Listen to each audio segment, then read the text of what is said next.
How's everybody doing? Good. Just in case you don't know who I am, my name's Pete Alexander. I am the Canton Soccer Club director, and manning the projector tonight is Dan McEvely, our club manager, so I'm really proud of him. But I don't want to keep you here all night, so first thing I want to do is welcome you to tonight's Canton Soccer Club Town Hall meeting. The reason why we are here is to discuss our new partnership with Detroit City Football Club, or DCFC. We have a short presentation where I hope we will answer most, if not all, of your questions. During the presentation, you will also get to hear from Sean Mann, one of DCFC's owners. Unfortunately, their brand new head coach and general manager, Trevor James, was unable to make it because he was still in the process of finalizing his house. He's moving from California to Detroit to become the new head coach for DCFC, so I think that's pretty exciting. In the very end, we will open it up for questions from you guys. So with that in mind, I'd like you guys to hold your questions. Jim Harkins, who's around here somewhere, will actually have a microphone that he'll try to find you quickly, and you'll get a chance to ask us all questions at that point. So to start, I'd like y'all to sit back and enjoy the following short video.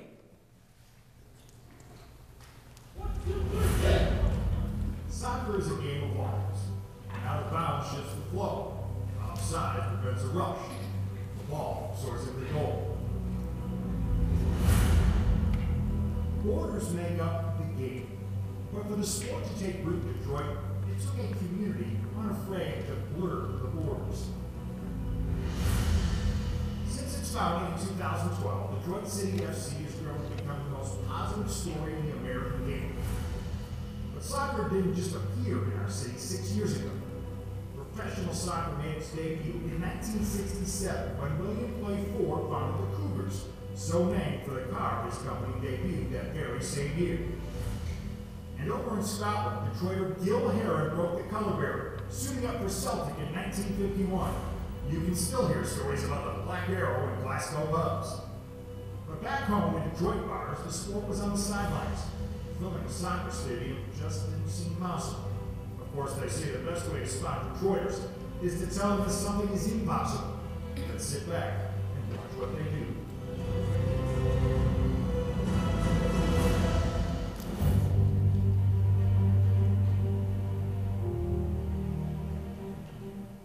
Detroit City FC first took the field at Cass Tech High School. A roster of homegrown amateurs and former pros, Les Rouges put on such a show that it again begged the old question. Is Detroit finally ready for soccer? This time, 8,000 voices answered.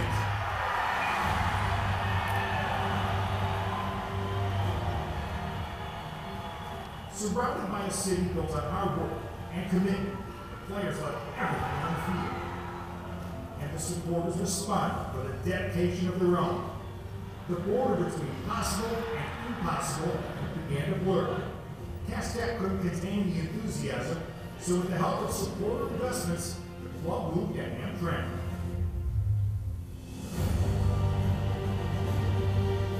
Keyword Stadium sits in the middle of our state's most diverse city, which itself happens to be in the middle of Detroit. And inside that stadium, borders became bonds. A team playing for its community. A community lifting a team to all new heights. A club bringing the rest of the world here to Detroit.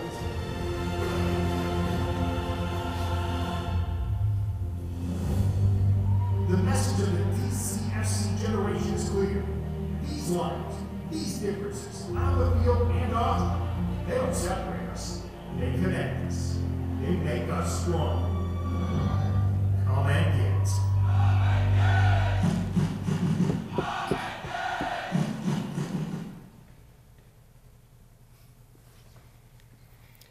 Well, I thought that was definitely a cool video, and I hope you guys picked up on the fact that there was a player from Detroit to go play for Glasgow Celtic. How about that long ago? Pretty cool. I think what you're about to see is a little slideshow on some of our past, by the way, one of our first jerseys right there, some of our past logos. And the reason why I wanted to show this to you is people have asked, and well, all of you are sitting in the audience as a member of Celtic, and you have asked what happens to our identity. And by showing you that, I kind of wanted to get into that and give you my take on the whole idea of being involved with DCFC and why that's become something that is really a part of our identity and something that's not taking away from anything that we've accomplished in the past. Some of you may not be aware that I was the one who moved Canton Soccer Club's Select and Premier program to Celtic. Before that, we were the Oaks and Quest, and before that, our teams actually chose their own individual names. So let me vehemently assure you that I did not take this move lightly. For me, this is not a loss of identity. This is an evolution and an opportunity for our already great club to continue to grow and move forward within the game. Our identity has always been to be the strongest community-based club in the state, and we believe this partnership will help us to continue to be just that. So how did we get here? Well, I truly believe in the cliche, if you are standing still, you are moving backwards. The game and the literal soccer landscape has seen drastic changes over the past few years. And it is up to individual clubs like ours to either figure out how to stay relevant and progress or slowly disappear. In our attempts to stay progressive through this changing landscape, we have looked to partner with different clubs, both large and small. We have talked to overseas professional clubs, including Glasgow Celtic, and we have looked at ways to grow through the United States Youth Soccer Association, or USYSA. It seemed that all of these options came with roadblocks and obstacles, many that were just far too difficult to overcome. Most clubs were not nearly as open to change as we are, whether that be due to their own identity, their narrow-minded board, or simply egos. But for whatever the reason, those conversations almost always stalled and eventually stopped completely. But I would be remiss if I did not highlight our one great success in this endeavor. When we partnered with Michigan Arrows, who are now Genesee Celtic, less than 2 years ago, they had less than 10 teams. They now have over 20 teams and are projected to grow again at this year's tryouts.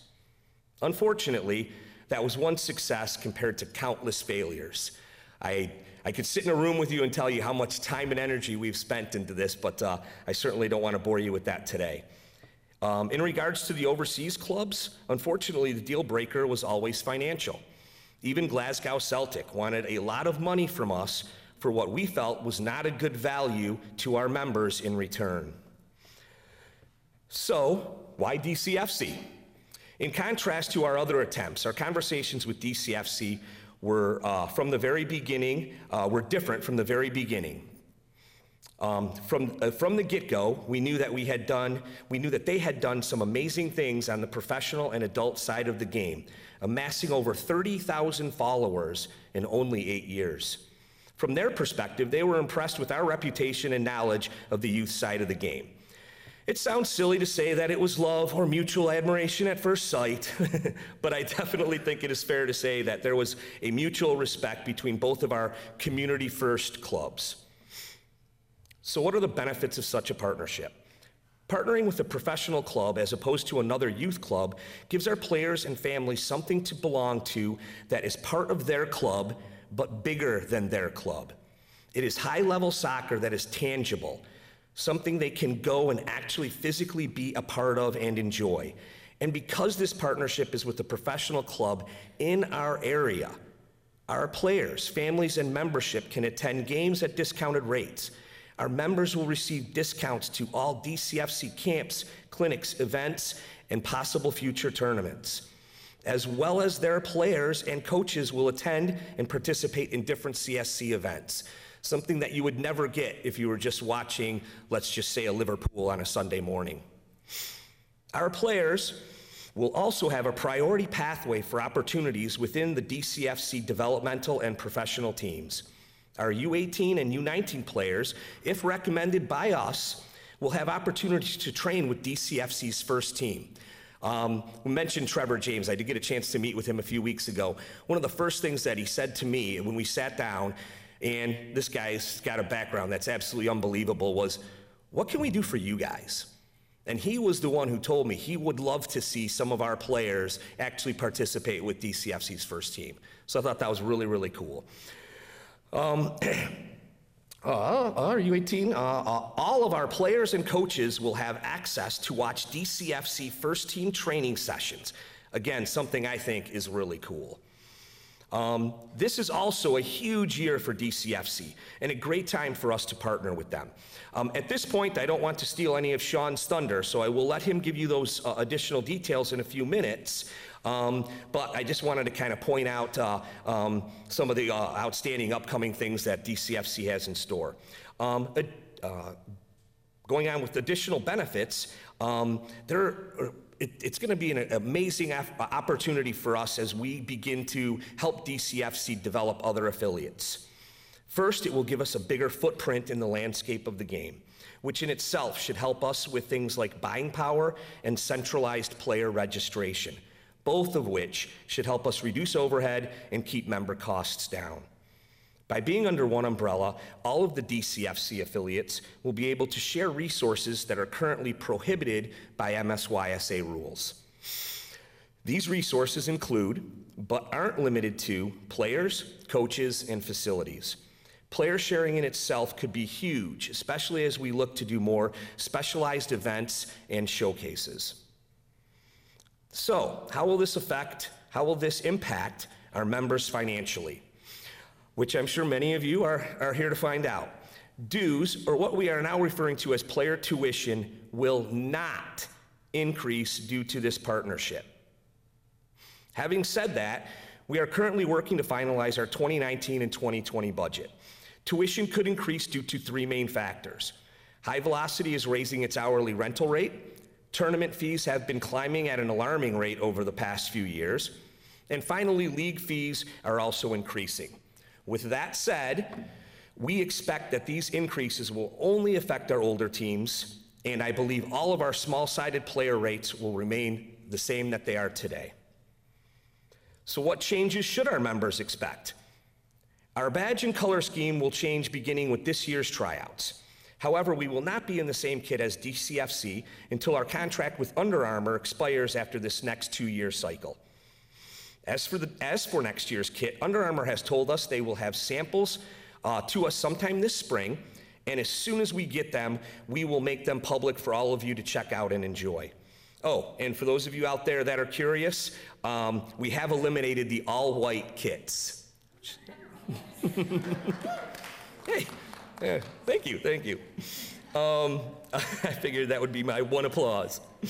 Our community/recreational program will remain the same and continue to operate as it does today using the same Celtic logo and under the support and direction of Holly Locke and Jamie Scott.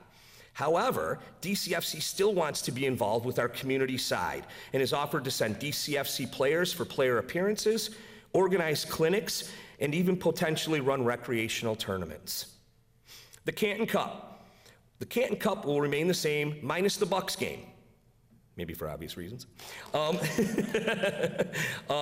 What's cool, though, is that game will be replaced this year by a semi-professional women's game featuring Ann Arbor FC versus Legends FC. And why do I think this is cool? Well, hopefully most of you realize that this summer is Women's World Cup, absolutely. So what a cool thing for our young ladies to be able to watch a semi-professional match and kind of gear themselves up for this summer's World Cup.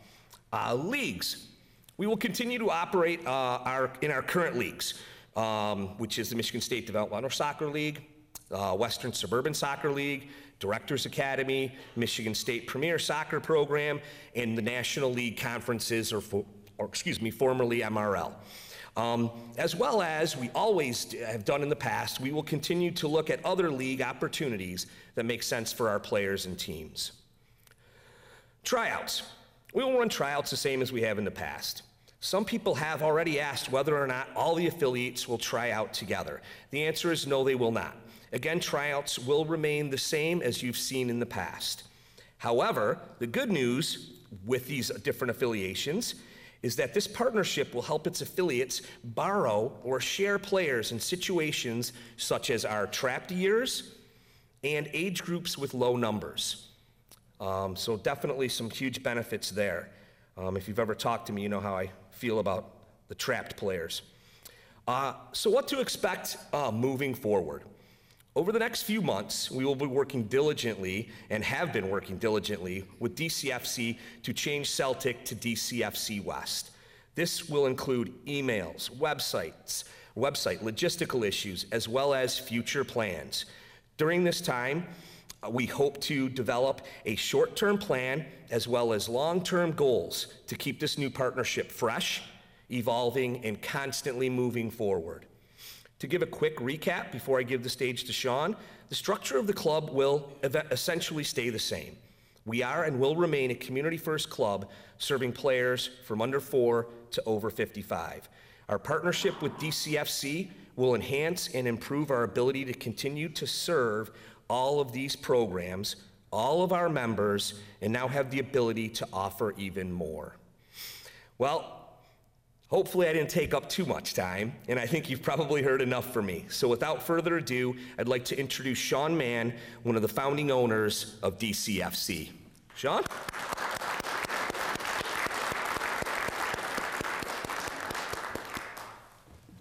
Get that out of your way. How you doing, buddy? All right. Sean Mann, I'm one of the co-owners and I guess CEO of DCFC, although we're not really formal titles.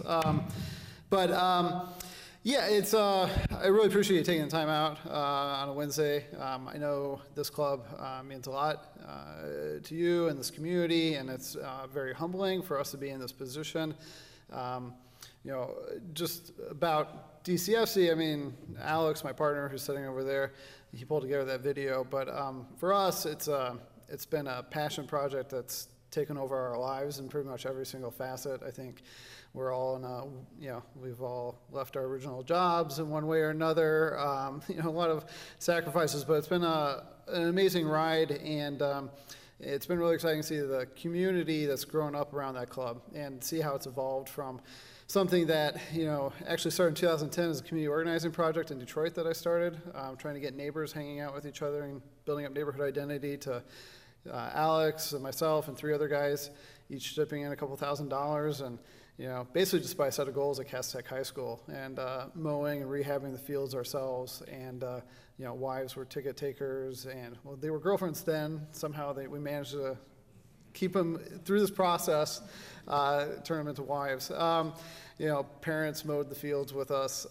You know, it's been Alex's dad up until recently was doing our dirty kits, which I can tell from the white kit response here, you guys all sympathize with. So, but you know, how this came to be here, that we're here tonight, you know, over the years as we've grown and our, you know, prominence in certain circles here in this region has grown, you know, we've had a lot of clubs approach us, you know, substantial clubs, clubs with quite a bit of name, and you know, it's not something that we originally ever sought out to get into the youth game.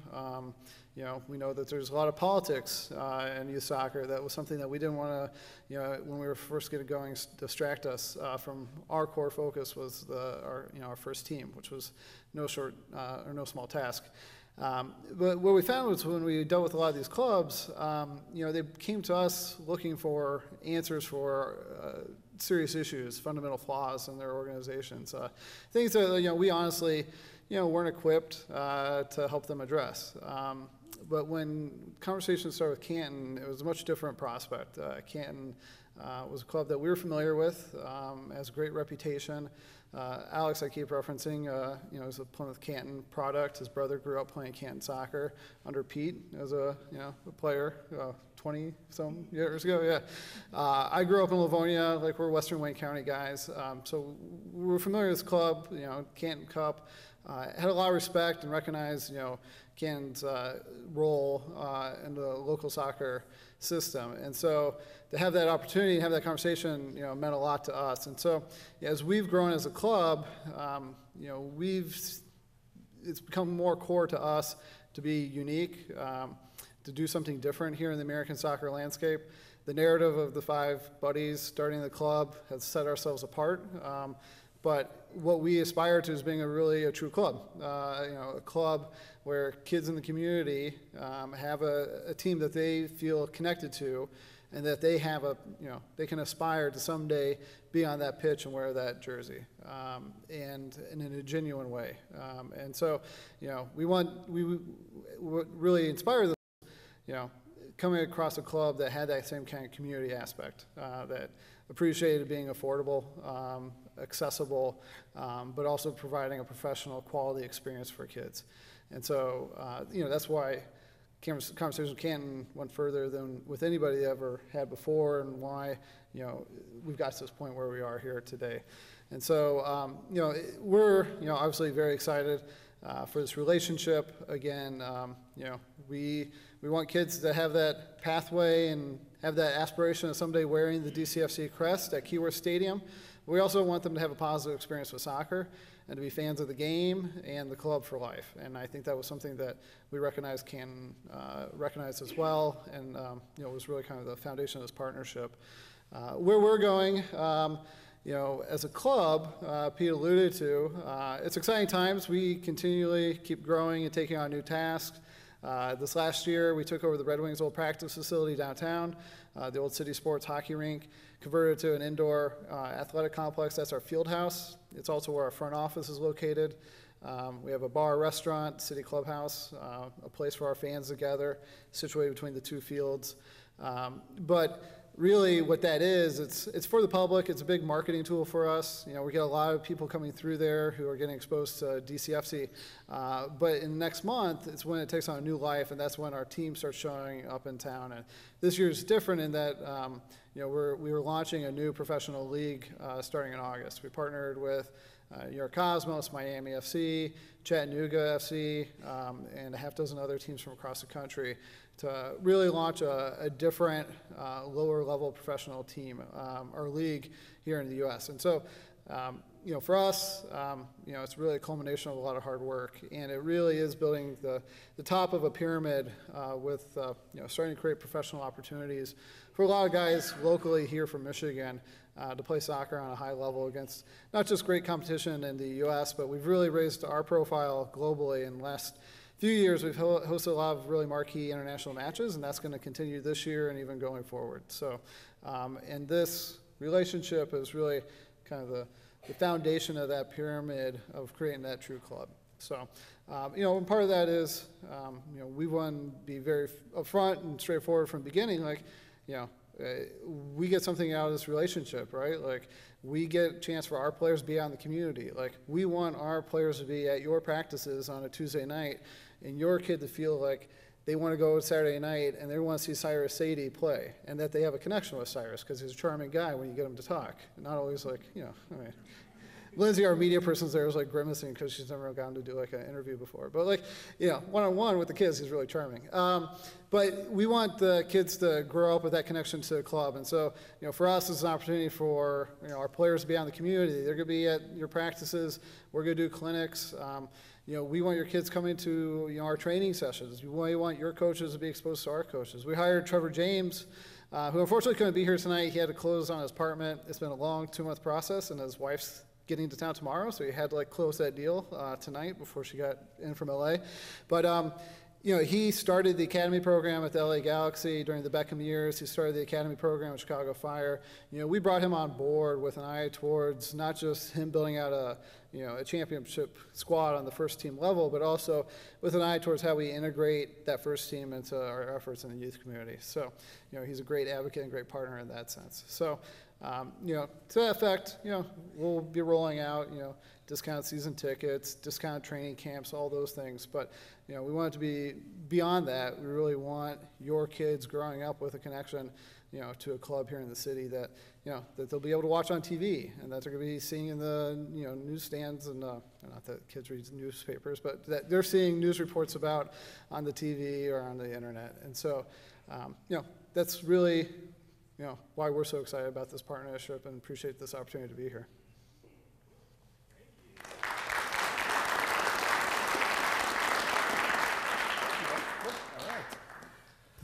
All right. Well, at this point, again, lost Jim. He's still hanging out over there. All right, cool. Want to let you guys ask some questions. It's a lot of why you're here. So, yeah, thank you. I couldn't see anybody. I thought I was talking to an empty audience. Are there any questions? I've got a mic, I can bring it to you if you aren't too shy with it. Come on, let's make them work. Who's first? Hey, Yeah, how you guys? I'm good. How are you? The question I got is about any other clubs being a part of this based on, it says, the west side. Is there anybody or any other club from the east side?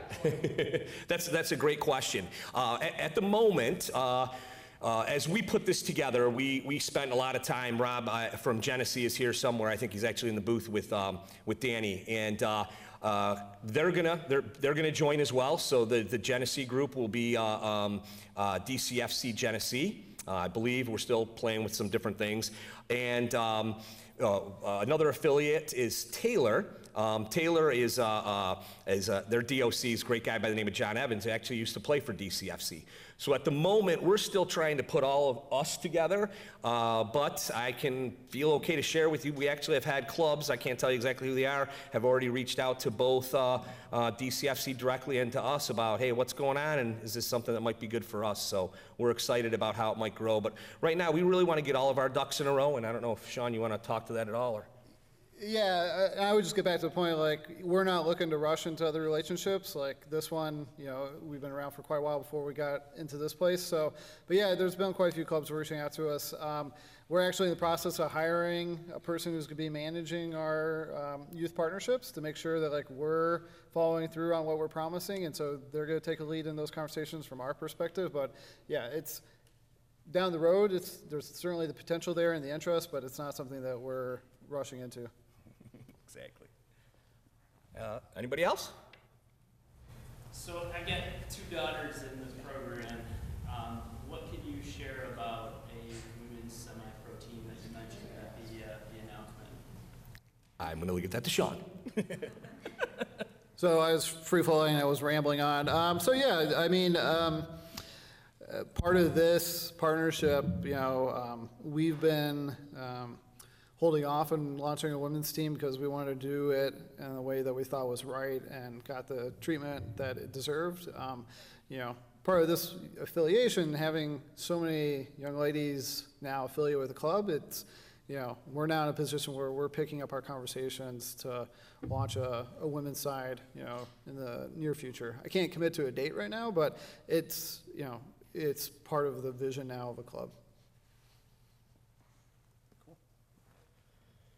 Anybody else? Oh, all the way up there. Jim, you want to? Do we expect the locations of the games to change at all? Like we tend to go to Wixom and Ann Arbor and Dearborn and Canton. No, you won't see any changes like that at all. Like I'd mentioned earlier, all of our leagues are going to stay the same. Obviously, Independence Park is our home field during the spring, summer, and fall, and High Velocity is our home field during the winter. So no, there won't be any changes like that other than opportunities to possibly go out, see what's going on at Keyworth as more fans than anything else, possibly some training opportunities, and to go check out the clubhouse. One of the things that I wanted to leave you guys with before, but I'll talk about now, is that if you haven't gotten a chance to get down to watch any games, it's fantastic. And the clubhouse that they have there is very cool as well. So they're really starting to. It's funny. I think I can't remember if Sean or Alex who said not bad for a couple of guys that were trying to sell some T-shirts to now own a professional soccer team, the old Red Wings facility, and their own soccer stadium. So it's pretty impressive over an 8-year span. But for us, all our leagues will stay the same. Hold on, we do want to ask you to use the mic, just so you're picked up and everybody can hear you as well. Thanks. This is actually more of a suggestion based on what you just said rather than a question.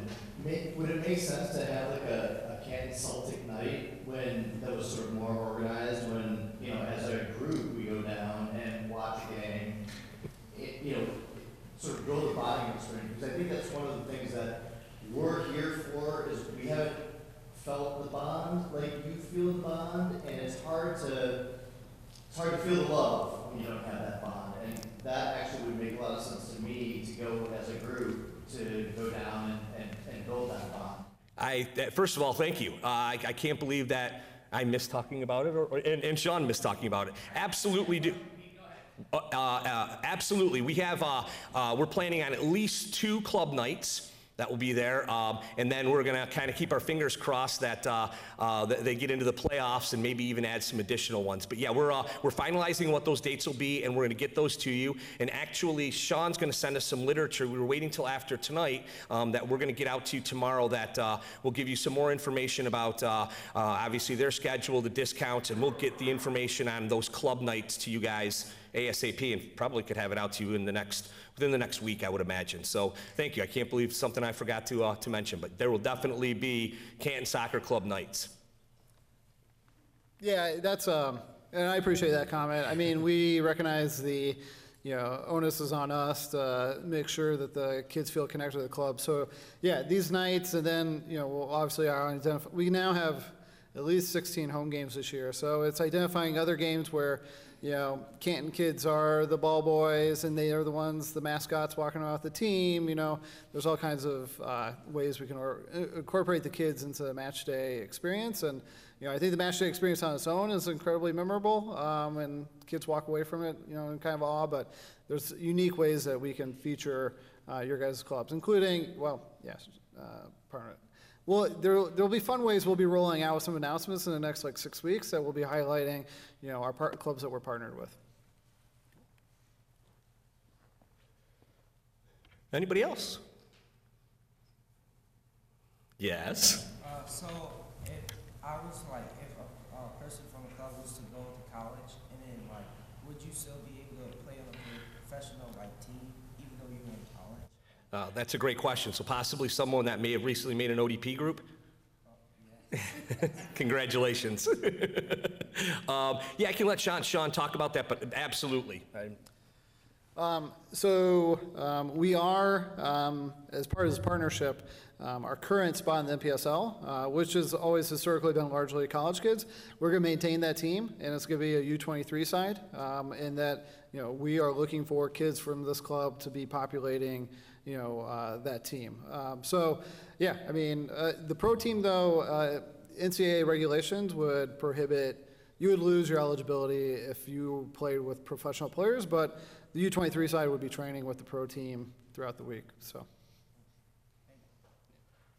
And just to follow up on that, it's a great opportunity for college players to stay sharp within the game, because the college season is in the fall, and the U23 team, or the semi-professional group, for lack of a better term, starts up once you're done with your college season, and it goes until you would start up again. So it is it's a great opportunity. I think it's always been a great tool for college athletes or college soccer players to stay sharp in the game. Yes. I have a question. Okay, I'll see you now. 2 questions. One about borrowing players. Okay. The big question is, are you talking about borrowing from Genesee, or I know there's an existing youth Detroit City Football Club because we played them this year. So it's really about borrowing. How would that work and where from? Okay, by the affiliates all centralizing their registration process through MSYSA, and I don't really want to bore you. Well, it's like we're all one big club. So you know how we can borrow from, let's just say, our second team to our first team, or a U13 to a U14 team? It's exactly the same thing. We'll be able to do that throughout the different affiliates. So let's just say we want to take a team to Disney, right, or something like that, and there's only 12 of our kids that want to go. It can be disappointing because 12 is really close, but maybe not enough. So you can go out and reach out to these other affiliates, and with no problem at all, they can just slide over and guest play with our team. They can do that depending on the leagues they play in. There are some different rules, so it even works for leagues, state cup, different things like that. So by becoming all under one umbrella, as I was kind of alluding to, it will be an opportunity for us to be able to share players and other resources. If you heard the one part, the thing that I'm most excited about is the thing that bothers me every year is I can't stand what happens to our poor 8th graders when half of their team is in 9th grade and playing high school, and also our seniors when half of their team is gone down to college. So we're hoping that by having a bigger player pool like that, we'll be able to solve a lot of those problems as well. Does that answer your question? Cool. Anybody else? Yeah. What changes does this merger rebranding have on the Canton Cup? As I was mentioning in there, really nothing at all. Currently, the Canton Cup's going to remain the Canton Cup. I mean, I can see down the road that there might be some more things that the DCFC first team and their main group gets involved in, but the Canton Cup's going to stay the same, and you shouldn't see much. We're just going to be excited to have maybe some of their presence, some of their players, some of their coaching staff, but they may not. They may be traveling as well. If you know what we were just talking about, I mean, it is in the middle of their season. So, and in fact, your home game, right? It's Friday night. You have a Friday night at Canton Cup, don't you? That might change. No, that might change. I won't get into that yet. We were going to try to help Julie promote that a little bit through Canton Cup. So if that still stays the same. But great question. Canton Cup is going to be the Canton Cup as run by Daryl, who's around here somewhere. He'll keep doing it, hopefully for at least a few more years. Jim, you got some? How long is your current deal? Our current deal is for 4 years. And, we're hoping that it's going to go very well, and we'll continue this for an awful long time. Any expectations for technical changes for the coaches, for Canton South coaches?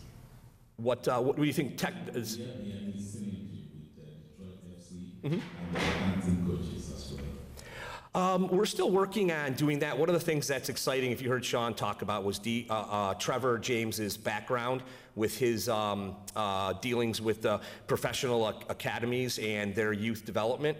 One of the things that we brought to DCFC is a lot of the curriculum that we already do and the things that we've been putting together over the years. Without trying to sound too arrogant or modest, I think that we do a really good job of age-appropriate practices and doing the things that we know we need to do to develop our players. But that doesn't mean we have everything right. And I'm really excited to sit down with Trevor and some of their staff and even their new youth director and kind of see how we can keep evolving things. As I mentioned before, you can't stand still. You got to keep looking to go forward. And as a soccer club, how we train and what we do to improve our players is a huge part of that. Jimmy, he's running that way first. When you guys have the tryouts in June, will this be the brand what the kids are going to see? Yes, we will have the DCFC. We'll be wearing the logo. Our jersey will be different because we still, if you don't know, DCFC is with Adidas right now, and we're with Under Armour. And I don't want to say unfortunately, but the facts are we have Under Armour for the next 2 years. We're evolving towards the DCFC colors, but we'll also be using the DCFC Youth West badge. So you'll see us morph right into that, and eventually we'll want to get into something that mimics what the first team is wearing. Okay, the reason why I ask is because I think this change is hard to get the kids to buy into it. Because when they try out in June, there's pride and honor when they try out for Celtic and they get selected to a Celtic, the green light rated team. So when they try out in June, this is brand new for kids and it's hard for them to understand. So the more you brand this and the more exposure you have to the colors and the uniforms, the more you can get them to feel that pride. Yeah, absolutely. Yeah, over the next couple of months, that's our goal. I think I mentioned earlier that as soon as we can get the samples from Under Armour for our jerseys, we're going to get those out, make those public, make sure all the kids can see them. The sweats, the training tops, all of those different things will get out well before tryouts. And I don't know if you mentioned that, moving to this brand, if you don't know my background, I started in 2006 as the director of the club, and I was the one who moved Oaks and Quest to Celtic. So for me, as I mentioned, I didn't take the move lightly at all. I'm excited that I think this is going to be the next step. I think our kids are going to be even more excited. I know I'm more excited. And like I said, I was the guy who moved us from Oaks and Quest to Celtic. So we're going to do our best to try to push and get kids to understand what's going on with this move, what the new rebranding is all about, and hopefully get them excited to put on their new DCFC kits. So, Pete, let me answer that. For those who I haven't met, I'm Jim Harkins, the executive committee president. And at any given point, I had 4 kids in the club. So I understand the kid viewpoint. We've had a regular cadence since the public announcement. Winterfest, and now tonight's town hall to get all the adults a chance, including the young man in the front row, a chance to ask questions. The kids' cycle of this and understanding starts at our club night, March 7th. We're going to have a DCFC presence there, and that's where we're going to start getting them a little more involved. And I would expect to see, with the planning group involved, a regular cadence about monthly as we get up to the cup, and then right after the cup as we build up the trials. So we're sensitive of the immersion for the players on both, because I've got 2 daughters, 2 sons, on both the women's side as well as the men's side, to make sure everybody understands what the experience is going to bring, and make sure that they feel part of it. Yeah, Jim, at the Canton Cup, we're also going to have a large rollout of the logo so that it's a good transition when we have, by the way, Daryl will tournament director, vice president. So we'll do the same thing. So that's a great opportunity. We have a lot of people coming into town. What better way to show up our pride of becoming DCFC West by having our big event showcase?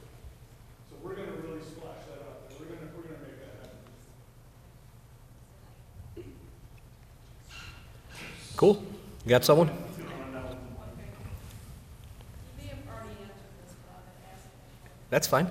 Are there other youth clubs that are also joining in under this umbrella currently? Yes. So as you're aware, I think, or hopefully, that Genesee's already involved with us. They're going to become. Within the southeastern Michigan market? Yep, Genesee's is one, and the only other one that's getting involved at this point is Taylor, the Taylor Soccer Club.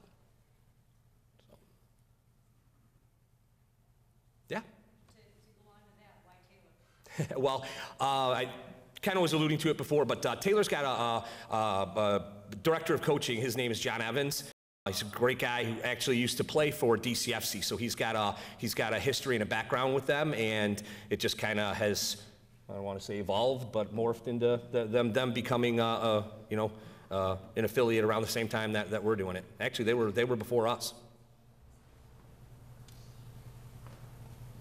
What changes to the current Celtic board and structure does DCFC have on what we currently have? Really nothing. This is really a partnership. So they have full control over what they're doing with their club, and we still maintain full control of what we're doing with our club under our board, under our nonprofit status. All those things. We've actually already had meetings with the township to kind of explain how this all works, and because when it first was announced, they're like, well, what's happening to the Canton Soccer Club? The answer, nothing. Canton Soccer Club's still here. It's just not Canton Soccer Club Celtic. It's basically Canton Soccer Club DCFC. Yeah. With a 4-year contract, I guess, help us understand what success looks like in 4 years. Like, how would we measure if this was something, I guess? Repeat the question, please. Just, I guess I'm looking for like what success looks like in 4 years. How do we evaluate like the partnership with DCFC? I think there's a lot of different ways. Youth Soccer Club is unique, right? Do we want to say it's in wins and losses? We don't. That's not something that we've always said is most important. So do we want to say it's in growth of how many teams or players we have? I mean, that's something else that can be in there. I think what we're going to want to find out from it is kind of how our membership, number one, has accepted it, and how they feel that this partnership has helped the club grow. And for each person, that ends up being a little bit different. So if you've ever looked at our survey, we try to ask a lot of different questions, and a lot of people pick up on different areas of the club. So there's not that hard, fast, that the Lions, we have to get to 11 wins to be a successful club. It's more the I want to say some of the more intangible things. Hopefully, it's one of the measurements is that our kids are excited to be wearing DCFC gear. Our kids are excited, and our families are excited to go to games. On that end, again, I'll go to, did we as a club see a spike in growth? And again, is that something that we should be saying that is the most important thing, or is that just one little measure there? So yes, we're looking to continue to grow and evolve, but it's not always just on like hard, fast numbers. Yes, I know you mentioned about the growth and development, but I'm really mostly interested in really figuring out exactly how the partnerships will benefit the kids in technical development and their growth. Of course, with the commitment to grow the kids in the game. You mean from the DCFC down side? From the DCFC downside, yes. I mean, as we looked at putting this together, and I'll give you our perspective, is I felt that we've done a pretty good job. There's always room for improvement from the youth side up to, unfortunately, our kids it's almost like, to me, I feel like they fall off a cliff, right? At U18, U19, they're just done. We don't get to see them anymore. There's nothing to it. And then when we looked at what DCFC has done in a very short period of time, in that almost like that top-down portion, right, where they have developed a fantastic professional team with a following of, like I was mentioning, over 30,000 people. And this is worldwide. I mean, they bring in teams to play from all over the world. It's going to give us, and I believe hopefully our players, an opportunity for something to look up to, that to be proud of being a part of.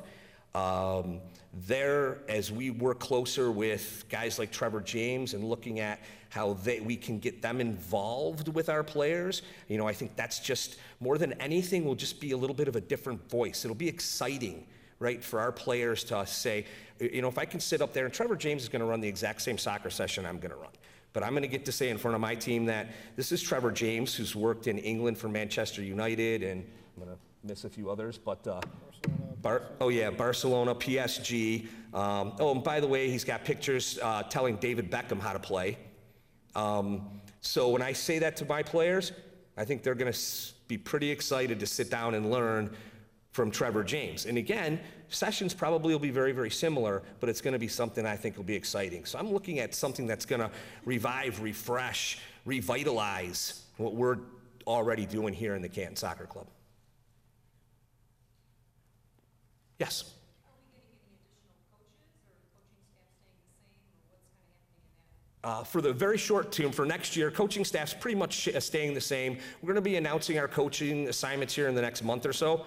Yeah, so you get that. There may be a new coach coming in, and we've already talked to DCFC about, hey, will there be opportunities for either some of their players or some of even their coaching staff to coach within our club? And certainly we're excited to do that, and they are too. It's just not something we've sat down and kind of worked out with them at this point. And I think that'll probably happen after they hire that youth development director that Sean had mentioned. So I think once they get that into place, we'll be able to talk a little bit more about how we can integrate some of their staff, including players, into possibly working with our players and our teams. Yes? Okay, so I may be overthinking this. Not you, Stella. But our club is very, it ranges in ages, and we have really young kids to older kids, okay? So if we're gonna be having club nights, and we're gonna be going to these games at FC, or DCFC, then, even if you're sitting on the right side, you can still hear the fans on the fan side. And, I mean, my kids are older now, they've all heard it, whatever. But for the younger ones, the families, they're not gonna like that. Yeah, and I know if you don't know what Stella's alluding to, and I think Sean may want to jump in on this too, and I'll give you my 2 cents. Will our players start thinking that that's okay to do at our games? No, that's the other thing. Yep, no, it's a fantastic question. So the one thing I can tell you about DCFC fans is they probably are the most loyal, passionate, and fun group of people that you can be around. And as part of that, they're all adults, and they have come up with some very colorful chants and songs. Is DCFC going to look to tame that down when we have a club night or something like that? I hope they don't. And the reason why I'm saying that is because we're going to do our best to educate you guys on all of that. And I'm very confident we have some absolutely fantastic parents. And as parents, at that point, you'll get to decide, hey, is this something I want to bring my 5-year-old to? Maybe we're going to wait.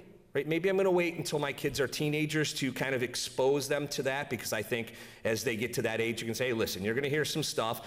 that is a little bit colorful. We'll stick with that word for now. But understand it's not something that you're going to come back and be using at your games. And trust me, as a coaching staff, we're going to make sure. We don't allow our kids to say those things now. We're certainly not going to begin to allow them just because they heard someone sing a song towards at a professional match. And let's be honest, listen to some of the stuff they listen to just on the songs that they have nowadays. So I'm not too concerned that that's going to be an issue. I think we're going to do a lot to educate. And for those of you that aren't aware, we'll be getting that information out so that you can decide. If you've got a 5-year-old, maybe we don't go. Maybe you get a babysitter. As parent, like I said, we've got a fantastic parent base that I know can be able to make those decisions and take care of their kids that way. So Sean, I don't know if you want to. Yeah, it's, we have developed, as Pete was saying, one of the most loyal, passionate fan bases, and that was by, I can't say by design, but we definitely created an experience that was catered towards 20 and 30 somethings, and that was because we were 20 and 30 somethings, and frankly, yeah, we knew how to get them to come to a game, and they have created an incredibly unique atmosphere. We've now hosted 6 international matches, and every single one of those matches, the owner or the coach of that team has come up to me and said, this is one of the most amazing atmospheres I've ever been in. We had a Liga MX game. Liga MX is like one of the most wild leagues in the world, and their trainer was like pulling me aside, and he was just like, there's nothing like this. Like, this is crazy. So yeah, there's profanity. At the end of the day, though, there's a informal relationship with our supporters. They're not really a cohesive group, despite how they brand themselves. I think the chants in unison that are profanity have been tampered down a bit, but they're still there. They have to be independent of us, and that's the dance we play. But the reality is, our growth over time has been in families. From a marketing perspective, we sell the wild, fun crowd, but that right side of the field you talked about is what's been growing over time. And it's people, families who want to do something unique, that's fun, that's affordable, and that's memorable, and very affordable compared to other events.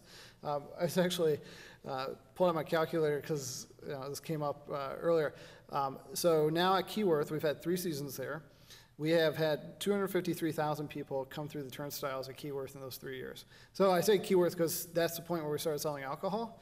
We employ half the Hamtramck police force and then another 20-some security guards on top of that for every match day. We've had 3 arrests in that time period. And we sell a lot of alcohol at those games. And I don't mean to point fingers, but the last Lions game I went to, more people in the row in front of me got arrested than Keyworth in 3 years. So, I think it's an incredibly unique experience. It's one that's gonna have a lot of buzz. But yeah, I think parents have to, if that's an area of concern of theirs, I've had friends describe it as there's Keyworth words and there's words you can say outside of Keyworth, right? Or they're acceptable. So, but I think your families and kids are gonna have an incredible, memorable time at our games. We've put little to no money in marketing over the years because word of mouth has been so positive over time that we just keep getting more and more people coming out. Cool. Oh, sorry. So with the goal being providing our youth players enhanced opportunities to develop now and in the future, does the club have any plans on changing the structure of training currently in terms of additional technical training, or what's that plan look like? No, you're not going to see a lot of different changes. If you've been around in the club for a while, you've actually seen us, I don't want to say change things, but try a lot of different things. One of the most recent one of the last couple of years is our Saturday and Sunday technical training on the futsal courts, right? So it's different things. Obviously, that was a great opportunity because High Velocity put in futsal courts for us. But yeah, we're constantly looking at doing things, and our staff is, we've got a number of staff that have been, obviously, you guys know most of our staff. We have licensed coaches that, this is their life, is to really understand the side of developing players at the youth level. So no, it saves people a lot, and it kind of made the allusion to Trevor James's practices would probably be very similar to what we do. And part of that is because I think soccer's been around for as long as it has, right? It's not, you're not recreating the wheel. I mean, you're playing on a 110 by 70 yard field. The goal box is 18 yards long, and everything's been the same for 150 years. So there won't be anything that's going to be earth-shattering, but you may see us try different things, and I think you've seen us try different things in the past, though, too. So I think that's the best way to answer it, but yeah, we're going to always try and, like I said, keep moving forward, evolve, and see what happens. This is for Sean. There's been a lot of local media about desires to possibly attract MLS teams here. I know that your groups mentioned that quite a bit. Can you talk about long-term plans or plans to seek them or seek yourselves as an affiliate, or not at all? Where are we at with that? Yeah, I mean, MLS Detroit, right? It's out there, and we, they've several expansion announcements have come out since spring of 2015 or 2016 when they first went public. We're in conversation with those guys. I can't say that there's much going on that front at the moment. Not to say that it's dead, but it's it's a faint life support, it would seem, from the outside. My wife interestingly worked for Gilbert, so we had a weird Chinese firewall in the house when it came to soccer. She had to step out of the room when they started talking about it. So, our goal is to be Detroit's soccer team, and I think we're doing something very unique on the American soccer landscape, and we want more people to be connected and feel a bond to this club, and so that's our priority is really controlling what we control right now, and we'll see what happens with Gilbert and Gores and I guess Ford's now. So there's definitely mornings where you wake up and you realize oh shoot, there's 3 billionaires working on this project right now. But we feel good about what we're doing, and we've got at least probably 3 or 4 years, even if they were granted a franchise tomorrow, before they'd probably arrive. So.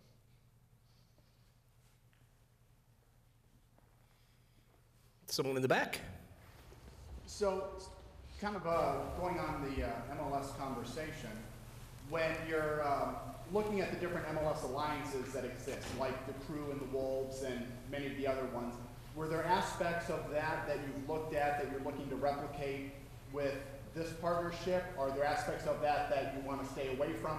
How would you compare this partnership, not necessarily in its first year, but what you're looking at maybe down the road compared to the current MLS alliances that exist? For us, we'll see kind of how this transpires down the road, and I've not sat down with a lot of them to know exactly what their package together is. You look at, if you were to try to become part of Columbus Crew, well, how do you travel and become a part of Columbus Crew? I mean, I know there's teams that have done it, but I look at the value of having someone like DCFC that's in our backyard as something, to me, that's much more appealing. I made the allude to that, than just being able to watch your professional English Premier League team on Sunday morning. I mean, there's a lot more that we'll be able to get out of this due to just proximity than anything else, then I think a lot of those clubs that create those partnerships can get with those different affiliates as well. So, like I said, I mean, we'll see how things kind of evolve down the road, but for us, we're excited that Canton's 20 minutes away from Keyworth Stadium, and that's something that's pretty cool.